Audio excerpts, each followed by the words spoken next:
Tahun 2029 masih jauh ya.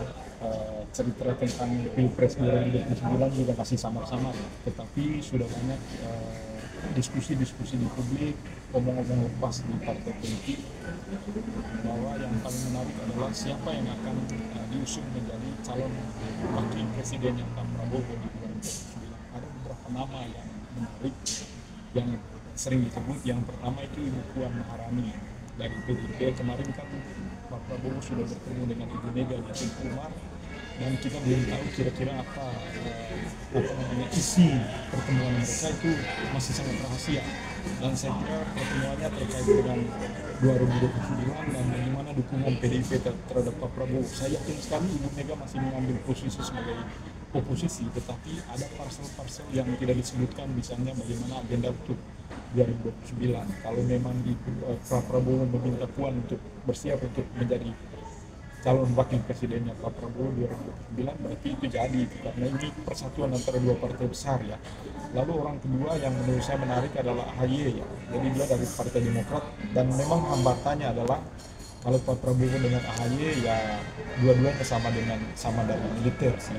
Tetapi kalau misalnya Pak AHY sekarang lebih banyak menampilkan wajah sipilnya ke publik, menurut saya ini figur yang menarik juga, karena dari segi approval ratingnya juga sekarang Pak AHY itu menarik simpatisan anak-anak muda.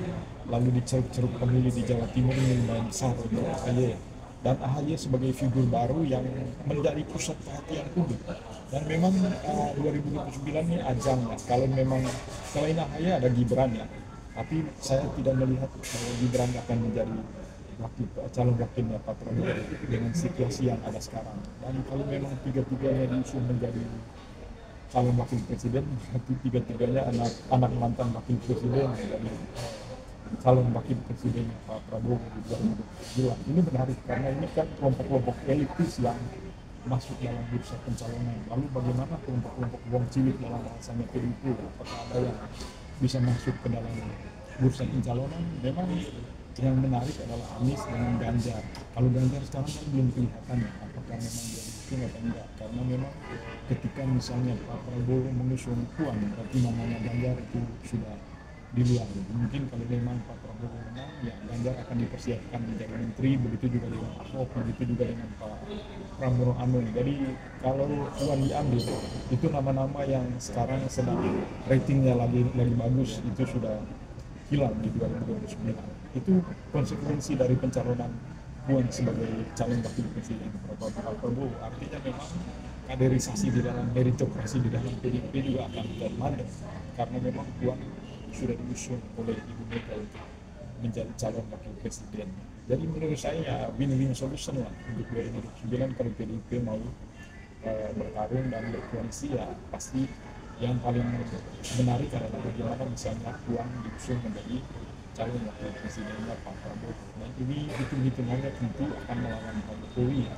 Saya yakin sekali Jokowi akan mengusung Gibran, dan wakilnya pasti saya lihat ada Pak Erick Thohir atau juga ada di Golkar. Kalau dari PAN saya belum melihat ada figur yang kuat di sana.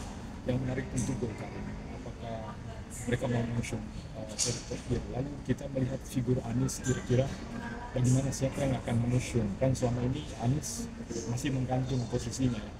Kalau memang kuat koalisi antara Prabowo dengan PDIP, ya Anies agak sulit sih. Peluang Anies untuk 2029 agak sulit saya.